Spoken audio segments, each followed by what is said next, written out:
Hello everyone. In previous lecture of pharmacology and toxicology, we covered a general anesthetic classification along with their mechanism of actions. Okay, so we just revised the points we covered in our last lecture. So firstly we will see about the mode of action of general anesthetics. Okay, classification of general anesthetics along with mechanism of action of general anesthetics. Okay, so generally classification, the general anesthetics divided into the two major groups. Okay, volatile and non-volatile. Okay, so depending upon their nature they divided into the two class. Okay, and we will see in detail each class with example along with their properties, pharmacological actions, contraindication, adverse effect, then therapeutic uses and preparations and their doses. Okay, so now we that all anesthetics we comparatively study as shortly. So तुम्हाला इथे हा chart दिसतो, त्याच्यामध्ये तुम्हाला दिसत आहेत की ether, halothane, cyclopropane and nitrous oxide. Okay, so हे 4 major type of general anaesthetics आहेत की जे जनरली यूज केले जातात. ओके, सो त्याची आपण ह्या चारीची कंपॅरेटिव्हली स्टडी आपण करायचं आहे इथे. तर तुम्हाला फर्स्ट पॉईंट आहे, आपण पोटेन्सी कंपेअर करूया ह्या चारी ड्रगची. ओके, सो इथर potent than cyclopropane. Okay, so इथर जो आहे तो सायक्लोप्रोपेनपेक्षा जास्त पोटेंट आहे आणि जनरली इथरचं 5 to 10% एवढं कॉन्सन्ट्रेशन रिक्वायर्ड आहे for the general anaesthetic action. Okay, next drug is that halothane. So most potent. Okay, so generally halothane हा जो ड्रग आहे तो मोस्ट पोटेंट आहे. कॉन्सन्ट्रेशन त्याचं रिक्वायर्ड आहे for general anaesthesia that is 1 to 3%. Okay, next drug that is cyclopropane which is weaker than ether and halothane. Okay, so ether आणि हॅलोथेनसोबत जर सायक्लोप्रोपेनची potency compare केली तर सायक्लोप्रोपेन हा जो ड्रग आहे तो वीकर ॲक्शन आहे. ओके, सो त्याचं कॉन्सन्ट्रेशन पण 10 to 25% एवढं जास्त कॉन्सन्ट्रेशन रिक्वायर्ड आहे for production of general anaesthesia. Okay, next drug is that nitrous oxide. Okay, so ह्या तिघांबरोबर जर नायट्रस ऑक्साईडची कंपॅरिझन केली तर नायट्रस ऑक्साईड हा जो ड्रग आहे which is more weakest anaesthetic action. Okay, so त्याची जी ॲनास्थेटिक ॲक्शन आहे ती खूप वीक आहे आणि वीक ॲक्शन असल्यामुळे त्याचा जो कॉन्सन्ट्रेशन, त्याचा जो डोस रिक्वायर्ड आहे which is in range of 80 to 85% एवढं कॉन्सन्ट्रेशन जनरल ॲनेस्थेशिया प्रोड्यूस करण्यासाठी एसेन्शियल आहे. ओके, नेक्स्ट आपण पॅरामीटर बघूया. जर आपण administration, route of administration compare केलं किंवा ॲडमिनिस्ट्रेशन टेक्निक जर कंपेअर केली तर ether no special apparatus is required. Okay, so इथरचे सिम्पल ॲडमिनिस्ट्रेशन हे आहे आणि कोणतेही ॲपॅरेटस लागत नाही ॲडमिनिस्ट्रेशनसाठी. ओके, हॅलोथेन जर कंपेअर केलं तर special apparatus is required. Okay, so हॅलोथेनच्या ॲडमिनिस्ट्रेशनसाठी एक स्पेशल ॲपॅरेटस गरजेचं असतं. Cyclopropane and also nitrous oxide there is no special apparatus is required. Okay, so जर ॲडमिनिस्ट्रेशनचं जर पॅरामीटर आपण ह्या चौघांसाठी जर चेक केला तर हॅलोथेन हा असा ड्रग आहे की ज्याला स्पेशल ॲपॅरेटसची गरज लागते. ओके, बाकी कोणत्याही जनरल ॲनास्थेटिक्सला ॲपॅरेटसची गरज लागत नाही for their administration. Okay, next is that induction and recovery. Okay, so first इथर इंडक्शन अँड रिकव्हरी जी आहे इथरची ती स्लो आहे. ओके, हॅलोथेन बघितलं आपण तर ती स्लोएस्ट आहे, म्हणजे इथरपेक्षा पण त्याची इंडक्शन आणि रिकव्हरी स्लो आहे. सायक्लोप्रोपेनचं जर कंपॅरिझन केलं आपण सायक्लोप्रोपेन आणि नायट्रॉक्स ऑक्साईड तर इथर आणि हॅलोथेनपेक्षा त्याची जी इंडक्शन आणि रिकव्हरी जी आहे ती रॅपिड आहे. Okay, next parameter inflammable and explosive. Okay, so ether आहे which is inflammable and explosive in nature. Okay, then halothane non inflammable, non explosive. Cyclopropane which is inflammable and explosive in nature, and nitrous oxide which is non-inflammable and non-explosive. Okay, so halothane आणि nitrous oxide हे जे दोन ॲनेस्थेटिक्स आहेत which is non-inflammable and non-explosive. Okay, while ether आणि cyclopropane जे आहेत which is inflammable and explosive in nature. Okay, next parameter बघूया आपण, that is analgesic property. Okay. So इथरची जर ॲनाल्जेसिक प्रॉपर्टी कंपेअर केली तर effective analgesic, generally ether which is act as an effective analgesic, halothane which possess no analgesic property. Okay. So ether आणि हॅलोथेनची जर comparison केली तर halothane which does not possess analgesic property while ether which having a more analgesic property, cyclopropane which having a moderate analgesic property, and nitrous oxide which also having a effective analgesic property. Okay. So ॲनाल्जेसिक प्रॉपर्टीच्या पॅरामीटरवर जेव्हा आपण ह्या चौघांना compare करू तेव्हा इथर आणि nitrous oxide which possess a effective ॲनाल्जेसिक property. Okay, while cyclopropane which moderately possess the analgesic property, and halothane which does not possess a analgesic property. Next is that muscle relaxation.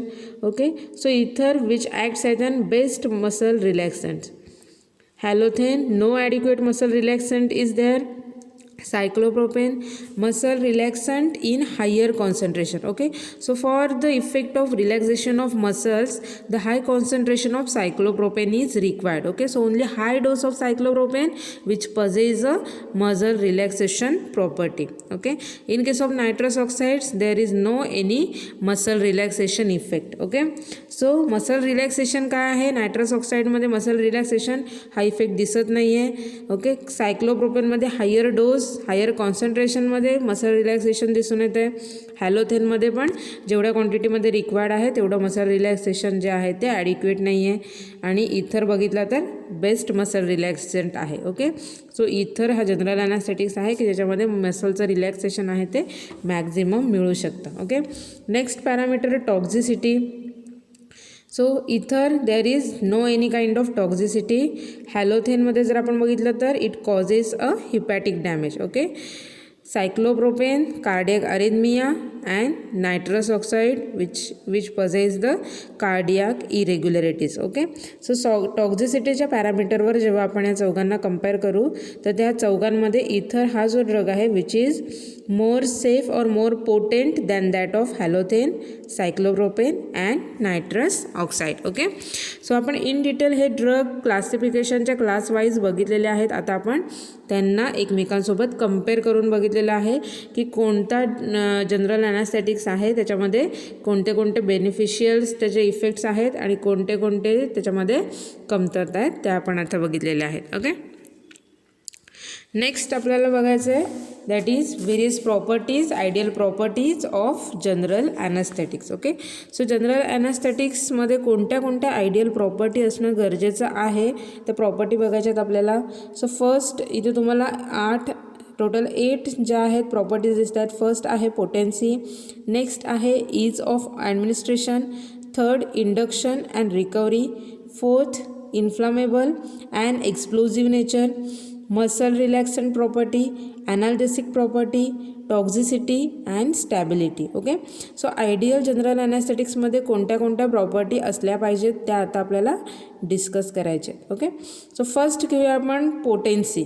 Okay, so it should have a high potency. Okay, so that the adequate amount of oxygen that can be administered with it. Okay, so काय आहे, जर ड्रगची potency जर जास्त असेल, चांगली असेल तर त्याच्यामुळे त्या ड्रगचे जे ॲक्शन आहेत त्या ड्रगचा जो इफेक्ट आहे तो बॉडीवर चांगला दिसून येणार आहे. ओके, सो त्याच्यामुळे ऑब्व्हियसली त्याची जी पोटेन्सी आहे ती हाय असली पाहिजे. ओके, सो त्याच्यामुळे ॲडिक्वेट ऑक्सिजनच्या कॉन्सन्ट्रेशनसोबत तो इझिली ॲडमिनिस्टर्ड होऊ शकतो आणि मग त्याचा जो डिझायर्ड त्याची जी ॲक्शन आहे ती बॉडीवर मिळू शकते. ओके, नेक्स्ट प्रॉपर्टी आहे that is ease of administration. So it should not required any complicated apparatus. Right, so कोणत्याही कॉम्प्लिकेटेड ॲपॅरेटसची गरज असता कामा नये फॉर द ॲडमिनिस्ट्रेशन. ओके, म्हणजे त्याचं ॲडमिनिस्ट्रेशन जे आहे it should B easy and simple. Okay, so कोणत्याही कॉम्प्लिकेटेड ॲपॅरेटसने त्याचं ॲडमिनिस्ट्रेशन जर द्यायचं झालं तर त्याच्यासाठी मोर स्किल्ड पर्सनची गरज लागणार आहे. ओके, सो त्याच्यामुळे जनरली हे सगळे कॉम्प्लिकेटेड ऑपरेशन्स ठेवण्यापेक्षा त्याचं जे ॲडमिनिस्ट्रेशन आहे ते इझी आणि सिम्पल असेल तर ते काय आहे यूज करण्यासाठी मोर प्रोपेबल असतं. ओके, सो त्याच्यामुळे त्याचं ॲडमिनिस्ट्रेशन आहे which is required to be easy and simple. Okay, next property आपण बघूया, that is induction and recovery. Okay, so both the induction and recovery of anesthesia, it should be rapid and without a unpleasant symptoms. Okay, so generally induction म्हणजे काय, जेव्हा अॅनास्थेशिया inhale केलं जातं किंवा I व्हीने दिलं जातं, त्याचा जो इफेक्ट द्यायला बॉडीवर सुरुवात होते, it is nothing but the induction. Okay, आणि रिकव्हरी म्हणजे काय, तर तो जे अॅनास्थेशियाचं जे कॉन्सन्ट्रेशन बॉडीमध्ये आहे ते हळूहळू कमी होतं आणि पर्सनचे जे कॉन्शियसनेस आणि सेन्सेशन जे लॉस झालेलं असतं ते हळूहळू परत यायला सुरुवात होते. Okay, so it is nothing but the recovery. Okay, म्हणजे पर्सन जो आहे तो ॲनास्थेशियामधून नॉर्मल पोझिशनला यायला लागतो. ओके, सो त्याच्यामुळे त्याची जी इंडक्शन अँड रिकव्हरी आहे, it should be required to be a rapid. Okay, rapid असणं गरजेचं आहे, म्हणजे पटकन इंजेक्ट केल्यानंतर पटकन त्याने त्याचा जो डिझायर्ड इफेक्ट आहे तो प्रोड्यूस करणं गरजेचं आहे. आणि एकदा काम झालं की त्याने पटापट जे आहे ते त्याची जो अनकॉन्शियसनेस आणि सेन्सेशन लॉस आहे या इफेक्टची रिकव्हरी करणंसुद्धा तेवढंच गरजेचं आहे. ओके, सो त्याच्यामुळे त्याची इंडक्शन आणि त्याची रिकव्हरी जी आहे ती रॅपिड असणं फार गरजेचं आहे. आणि इंडक्शन आणि रिकव्हरी करताना कोणतेही अनप्लिझंट असे सिम्पटम्स दिसता कामा नाही. ओके, सो इंडक्शन होताना आणि त्याची रिकव्हरी होताना कोणतेही अनडिझायरेबल सिम्पटम्स त्या ह्युमन बिईंगमध्ये दिसता कामा नाहीत. ओके, सो त्याच्यामुळे त्याचे इंडक्शन आणि रिकव्हरी ही रॅपिड असली पाहिजे without induction of any unpleasant symptoms. Okay, next that is inflammable and explosive. Okay, so generally anaesthetic जो आहे तो इन्फ्लामेबल अँड एक्सप्लोजिव्ह नेचरचा नसता कामा. ओके, म्हणजे काय, तर it should be not inflammable and miscible with air or oxygen without the risk of fire or explosion. Okay, so generally it requires to be a non-inflammable and non-explosive. Okay, next is that muscle relaxant properties. Okay, so जनरली आपल्याला माहिती आहे की general ॲनास्थेटिक्स जो आहे त्याने ॲडिक्युएट म्हणजे फुल कॉन्सन्ट्रेशनमध्ये muscle relaxation जे आहे ते फुल मसल रिलॅक्सेशन करणं फार गरजेचं आहे. ओके, सो त्याच्यामुळे जर आयडियल ॲनास्थेटिक्स असेल, it should B capable of producing ॲडिक्युएट muscle relaxation. Okay, muscle relaxation फार गरजेचं आहे, कारण का तरच जी काही सर्जरी आहे ती स्मूथली रन होऊ शकते. ओके, नाही तर त्याच्यामध्ये काय होणार आहे, सर्जरी जी आहे त्याच्यामध्ये अडथळे येणार आहेत. ओके, सो त्याच्यामुळे फुल मसल रिलॅक्सेशन गरजेचं आहे, कारण का त्याच्यामुळे जी मुवमेंट आहे मसल्सची ती थांबणार आहे. Okay, next property that is analgesic property. Okay, so it should act as an effective analgesic. Okay, so analgesic काय करतात, it relieves the pain. Okay, so pain घालवायचं, पेन कमी करायचं किंवा पेन सेन्सेशन जे आहे ते लॉस करायचं काम जे आहे ते ॲनाल्जेसिक ड्रग करतात. ओके, सो त्याच्यामुळे हा जो जनरल ॲनास्थेटिक्स आहे it requires to produce a greater extent of analgesic effect. Okay, next that is toxicity. Okay, so आयडियलचं प्रिपरेशन झालं तर it should be required to be non toxic and non irritant in nature. Okay, so generally कोणत्याही प्रकारची toxicity त्या general ॲनास्थेटिक्समुळे होता कामा नये. ओके, सो त्याच्यामुळे it requires to be a non toxic and non irritant. Okay, next and last point is that stability. Okay, so it should be cheap and should not have problems of stability. Okay, so stability जी आहे ती त्या general ॲनास्थेटिकची more stable गरजेची आहे. Okay, आणि price जी आहे which is required to be in cheap. Okay, so स्वस्त असलं पाहिजे आणि मोर स्टेबल असलं पाहिजे. Okay, so these are the various ideal properties of general anaesthetics. Okay, so आपण काय काय बघितलं की पोटेन्सी जर कम्पेअर केली तर हाय पोटेन्सी रिक्वायर्ड आहे. त्याचं जो रूट ऑफ ॲडमिनिस्ट्रेशन आहे ते ॲडमिनिस्ट्रेशन जे आहे ते इझी असलं पाहिजे, सिम्पल असलं पाहिजे. ओके, कोणतेही कॉम्प्लिकेटेड ॲपॅरेटस त्याच्यामध्ये इन्व्हॉल्व नसलं पाहिजे. त्याच्यानंतर त्या जनरल ॲनास्थेटिक्सची जी इंडक्शन आणि रिकव्हरीची जी कॅपॅसिटी आहे ती रॅपिड असली पाहिजे. ओके, सो कोणतेही अनडिझायरेबल रिस्पॉन्स जे आहेत ते त्या पिरियडमध्ये दिसता कामा नये. नेक्स्ट आपण बघितलं होतं inflammable and explosive. Okay, so general anaesthetics which requires non inflammable and non explosive in nature. Okay, muscle relaxant property it requires a adequate और high muscle relaxant property. Next, that is analgesic property. So ideal general anesthetics which required to produce a high analgesic effect. Toxicity which is non toxic and non irritant in nature. Okay. And स्टॅबिलिटीमध्ये आपण बघितलेलं आहे की more stable ते compound और तो drug असणं फार गरजेचं आहे आणि त्याची जी कॉस्ट आहे ती सुद्धा मिनिमम असली पाहिजे. Okay. So these are the ideal properties of general anaesthetics. Okay. Next आपल्याला बघायचं आहे की हा चॅप्टरचा जो लास्ट पार्ट आहे pre anaesthetic medication. Okay. So generally pre anaesthetic medication म्हणजे इथे तुम्हाला त्याच्या नावामध्येच दिसते की pre anaesthetic medication. Okay. Pre म्हणजे काय तर आधी. ओके. ॲनास्थेटिक्स म्हणजे ॲनास्थेटिक्स देण्याच्या आधी जे मेडिकेशन दिले जातात which is known as pre anaesthetic medications. Okay. मग का गरज लागत असेल अशा प्री ॲनास्थेटिक मेडिकेशनची. ओके. कारण का ॲनास्थेटिक्स आपण जनरली यूज करणारच आहोत. मग प्री ॲनास्थेटिक मेडिकेशनची का गरज लागली असेल तर आधी आपण जे क्लासिफिकेशन बघितलेलं आहे कंपॅरेटिव्हली स्टडी करून आपण बघितलेलं आहे. तर जनरल ॲनास्थेटिक्स जे आहे त्याच्यामध्ये आपण डिफरंट क्रायटेरिया बघितलेले आहेत, पॅरामीटर्स बघितलेले आहेत. तर काही काही ड्रगची जी काय आहे पोटेन्सी जास्त असते, काही काही ड्रगची पोटेन्सी कमी आहे, काही काही ड्रग जे आहेत ते इरिटेशन प्रोड्यूस करतात और कॉम्प्लिकेशन्स अराईज करतात. ओके. म्हणजे त्यांचे हार्टवर ॲक्शन दिसून येते किंवा किडनीवर ॲक्शन दिसून येते, लिव्हरवर ॲक्शन दिसून येते. ओके. सो असं कोणताच ॲनास्थेटिक नाही आहे की जनरली तो जो आहे तो सेफ आहे. ओके. काही ना काहीतरी त्याच्यामध्ये कमतरता आपण बघितलेली आहे. Okay.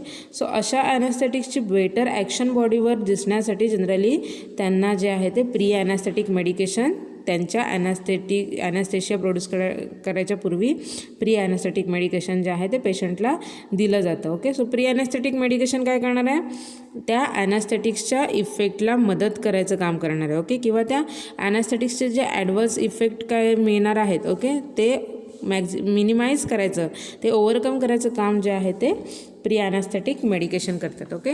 So pre anaesthetic medication is the term applied to administration of drugs prior to general anesthesia so as to make the anesthesia safer for patients. Okay. So generally pre anaesthetic medications आहेत ते generally ॲनास्थेटिक इफेक्ट्सला help करतात आणि पेशंट्समध्ये त्याचा safely use होण्यासाठी ते help करतात. Okay. So ensures the comfort so that pre-anesthetic medications which ensures the patient comforts and minimize the adverse effect which is produced by the anesthetics. Okay. so anesthesia मध्ये जे adverse effect produce होणार आहेत ते minimize केलं पाहिजे along with the they provide a comfort to the patients. Okay.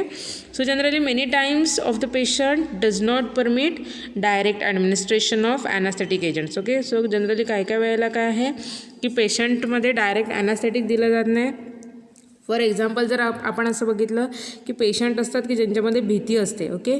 किंवा काही काही पेशंट्स आहेत त्यांना प्री ऑपरेटिव्ह पेन असतं. ओके. म्हणजे त्या बॉडीला काहीतरी झालेलं असतं आणि त्याला पेन होत असतं. ओके. सो अशा कंडिशनमध्ये आपण डायरेक्ट त्या पेशंटला ॲनास्थेटिक देऊ शकत नाही कारण का ऑलरेडी पेशंट जो आहे तो अनस्टेबल स्टेटमध्ये असणार आहे. ओके. सो अशा कंडिशनमध्ये काय आहे की प्री ॲनास्थेटिक मेडिकेशन देणं त्या पेशंटला गरजेचं लागतं. ओके. प्री ॲनास्थेटिक मेडिकेशन काय करणार आहे suppose apprehension so apprehension like condition असेल किंवा pre operative pain like conditions असेल तेव्हा ते काय करणार आहे त्या ज्या कंडिशन्स त्याच्यामध्ये पेशंटला भीती वाटते किंवा काय त्याला पेन होत असतं. ओके.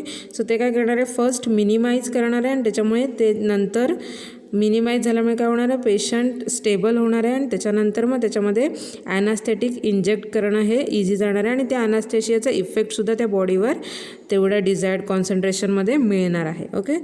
सो त्याच्यामुळे जनरली प्री ॲनास्थेटिक मेडिकेशन्स जे आहेत ते अशा कंडिशनमध्ये देणं फार गरजेचं आहे. ओके.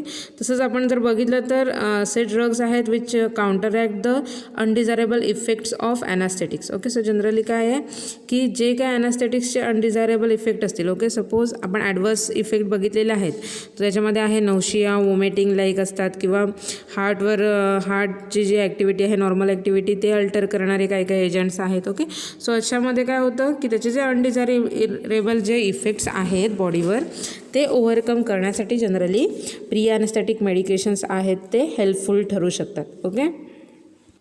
किंवा नेक्स्ट रिझन जर आपल्याला बघायचं झालं तर जनरली आपण बघितलेलं आहे की काही काही ॲनास्थेटिक्स आहेत की त्यांच्यामध्ये त्याच्या ज्या आयडियल प्रॉपर्टीज आहेत त्या कमी असतात. ओके, म्हणजे काही काही ॲनास्थेटिक्स आहेत ते मसल रिलॅक्सन तेवढ्या ह्याने प्रोड्यूस करत नाहीत. ओके, सो काही काही ॲनास्थेटिक्स आपण बघितलेत की जे मसल रिलॅक्सन प्रोड्यूसच करत नाहीत. ओके, सो अशा ॲनास्थेटिकसोबत प्री ॲनास्थेटिक मेडिकेशन दिल्यामुळे काय होणार आहे, सो एखादा ड्रग की जो मसल रिलॅक्सेशन त्याची ॲक्शन असेल असा ड्रग ॲज अन प्री ॲनास्थेटिक आपण त्या ॲनास्थेटिक मेडिकेशनसोबत दिल्यामुळे काय होणार आहे, त्याचा ॲनास्थेटिक्स इफेक्ट जो बॉडीवर आहे तो सुद्धा मिळणार आहे आणि जो प्री ॲनास्थेटिक मेडिकेशन घेतलेला आहे त्याचा जो मसल रिलॅक्सेशन प्रॉपर्टी आहे त्याचासुद्धा इफेक्ट दिसून येणार आहे आणि त्याची हेल्प कोणाला होणार आहे, ॲनास्थेटिक मेडिकेशनला. Okay, so generally pre anaesthetic medication refers to the use of drugs prior to the administration of anesthetic agent to prepare the patient for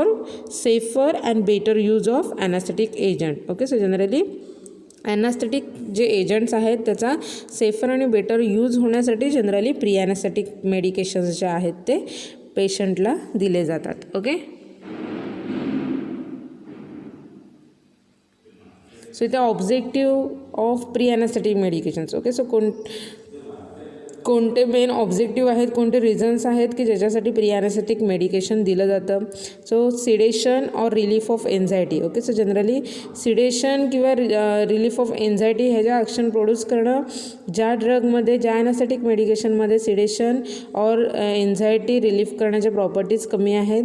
so अशा ॲनास्थेटिक मेडिकेशनमध्ये जेव्हा असं आपण प्री ॲनास्थेटिक देतो की ज्याच्यामध्ये हायली सिडेटिव्ह ॲक्शन आहे किंवा एन्झायटी रिलीफ करतात, अँटी एन्झायटी म्हणून ॲक्ट होतात. ओके, सो असे ड्रग्स त्याच्यासोबत ॲडमिनिस्ट्रेट करणं फार गरजेचं आहे की जे सिडेटिव्ह म्हणजे बॉडीला कामनेस और ड्राउझीनेस प्रोड्यूस करायचं काम करतात बॉडीमध्ये आणि एन्झायटी जी आहे, भीती जी आहे ती घालवायचं काम करतात. Okay, next relief of pre operative and post operative pain. Generally pre operative जे पेन आहे मी तुम्हाला सांगितलं की एखादी अशी कंडिशन असेल की ज्याच्यामध्ये ॲक्सिडेंट्स असेल किंवा कोणताही मेजर असा इन्सिडन्स असेल की ज्याच्यामध्ये बॉडी ऑलरेडी पेनमध्ये असणार आहे. ओके, सो त्या कंडिशनमध्ये जनरली फर्स्ट त्याचं पेन रिलीव्ह करणं गरजेचं आहे. Okay, which is an primary need. Okay, so generally pain पहिलं त्याचं कमी होणं बॉडीचं हे फार गरजेचं आहे आणि त्याच्यानंतर मग जनरल ॲनास्थेटिकची ॲक्शन दिसणं गरजेचं आहे. कारण का नंतर जनरल ॲनास्थेटिकची ॲक्शन दिसल्यावर मग त्या पर्टिक्युलर ह्युमन बिईंगवर हे जे आहे डॉक्टर जे आहेत ते ऑपरेशन कंटिन्यू करू शकतात. ओके, सो अशा कंडिशनमध्ये प्री ऑपरेटिव्ह जे पेन आहे ते रिलीफ करण्यासाठी ते युजफुल ठरतात. Also the post operative pain. Okay, म्हणजे ऑपरेशन झाल्यानंतर पेन जे सेन्सेशन आहेत ते कमी करण्याचं कामसुद्धा करण्यामध्ये प्री ॲनास्थेटिक मेडिकेशन जे आहेत ते हेल्पफुल ठरू शकतात. ओके, नेक्स्ट बघायचं that is inhibition of parasympathetic nervous system. Okay, so generally parasympathetic nervous system जे आहे त्याचं इनिबिशन जे आहे ते करणं गरजेचं आहे. ओके, कारण का आपण बघितलेलं आहे की पॅरासिम्पॅथेटिक नर्वस सिस्टीम आहे की जिथे ग्लँडची जी ॲक्टिव्हिटी आहे ती जास्त वाढते. ओके, त्याच्यामुळे सलायवरी ग्लँड असतील किंवा ब्रॉन्कियल सिक्रेशन्स असतील. ओके, किंवा लॅरिंगोस्पॉझम लाईक रिफ्लेक्स असेल तो प्रिव्हेंट करण्यासाठी जनरली काय केलं जातं, पॅरासिम्पॅथेटिक नर्वस सिस्टीम जी आहे ती